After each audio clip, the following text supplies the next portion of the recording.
Good afternoon बच्चों। कल हमने सेकंड चैप्टर वर्गमूल की एक्सरसाइज 2A करी थी, जिसमें आपको कुछ संख्याओं के वर्ग बताने को कहा गया था। जैसे 1 से लेके 15 के बीच की जो विषम संख्याएं थी उनका आपको वर्ग करना था। वर्ग का क्या मतलब होता है? उसी संख्या से आपस में गुणा करना। जैसे 2 का वर्ग कितना हो गया? 4, यानी 2 गुना 2 बराबर 4। इसे तो बोलते हैं वर्ग। और अगर हम 4 का वर्गमूल निकालें तो हमें क्या करना पड़ता है? उसके गुणनखंड पे जाना पड़ता है। जैसे 4 का गुणनखंड क्या हो गया? 2 गुना 2।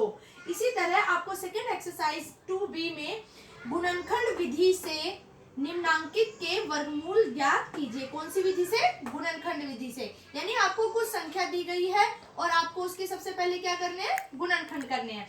पहला क्वेश्चन है, क्वेश्चन नंबर फर्स्ट का फर्स्ट पार्ट, 7744। इस संख्या का आपको गुणनखंड विधि से वर्गमूल निकालना है। देखो, गुणनखंड करने के लिए आप क्या करोगे? सबसे पहले इसको इस तरह लिख लीजिए, ठीक है। आप ये देखो, इसकी लास्ट की संख्या क्या है? 4 है, सम संख्या है। अगर किसी भी डिजिट की लास्ट की संख्या सम संख्या होती है तो इसका मतलब वो 2 से संख्या कट सकती है। देखो, अब इसको काटेंगे हम। 2 तिया 6, इस पे पहाड़ा पढ़ो। 2 तिया 6, बच गया 1, 17 बन गया। 2 अठे 16, फिर से 1 बच गया। 2 सत्ते 14 और 2 दूनी 4, यानी 3872 से ये पूरा कट गया। अभी देखो, फिर इसके लास्ट में क्या आ गया? 2, यानी ये फिर 2 से कट सकता है। 2 एकम 2, बच गया 1। 2 निम 18, 2 तिया 6 और 1 हासिल गया। 2 छिक 12। अब यहाँ पे भी फिनिश।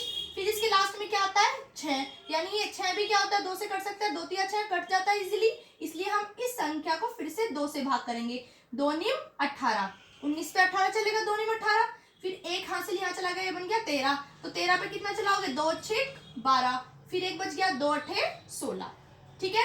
फिर 8 आ गया, यानी इसका मतलब यह भी किससे कट सकता है? 2 से। 2 चौक 8, 2 अठे 16 और 2 चौक 8। अब फिर से इसे 2 से काटो। 2 दूनी 4, 2 चौक 8, 2 दूनी 4। अब ये फिर से 2 से कट सकता है। 2 एकम 2, 2 दूनी 4, 2 एकम 2। अब ये देखो, 121 किसी के भी पहाड़े में नहीं आता। और मैंने आपको 1 से लेकर 30 तक संख्याओं के वर्ग भी लिखकर भी दिए थे और उनको याद करने को भी कहा था। तो अगर आप उसको मेमोराइज करोगे तो आपको याद आएगा कि 121 किसका वर्ग होता है? 11 का। इसका मतलब 121 11 से 11 बार कटेगा। 11 11 121 और फिर 11 एकम 11, यानी 7744 ये जो संख्या है, इसके हमारे पास क्या गुणनखंड आ गए? 2 गुना 2 गुना 2 गुना 2 गुना 2 गुना 2 गुना 11 गुना 11। हमने ये इस तरह लिख लिए। 7744 बराबर ये इसके सारे फैक्टर बन गए, यानी ये इसके सारे गुणनखंड बन गए, ठीक है। अब ये देखो, इन गुणनखंडों में से हम 2 पेयर में से एक एक निकाल देते हैं। ये एक पेयर बन गया, ये एक पेयर बन गया, ये एक पेयर बन गया और ये एक पेयर बन गया, ठीक है। इस पेयर में से 1 2 बाहर आ गया, इस पेयर में से 1 2 बाहर आ गया, इस पेयर में से 1 2 बाहर आ गया और इस 11 गुना 11 में से 1 11 बाहर आ गया। अब इनके सबकी आपस में करो गुना। 2 दूनी 4, दूनी 8 और 11 अठे 88, यानी 7744 किसका गुणनखंड है? किसका वर्गमूल होगा?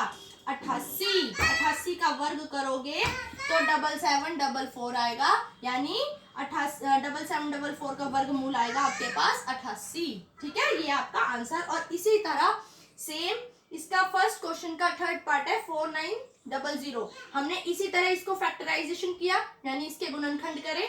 जैसे ये 2 से कटा था, काटा, फिर 2 से कटा, काटा। अभी देखो, इसके संख्या के लास्ट में 5 आता है। जिस संख्या के लास्ट में 5 आता है वो संख्या 5 से ही कटेगी। तो यानी ये 5 से काटा 245 आया, फिर 5 से काटा 49 आया। 49 किससे कटेगा? क्या 49 किसी के पहाड़े में आता है? नहीं, वो केवल 7 के पहाड़े में आता है। और 7 का स्क्वायर भी 49 होता है। 7 सत्ते 49 और 7 एकम 7। तो इस तरह 4900 4900 के क्या फैक्टर बन गए? 2 गुना 2 गुना 5 गुना 5 गुना 7 गुना 7।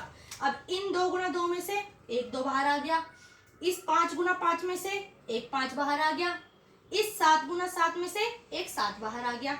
2 पंजे 10, 10 सत्ते 70, यानी 4900 का वर्गमूल क्या होगा?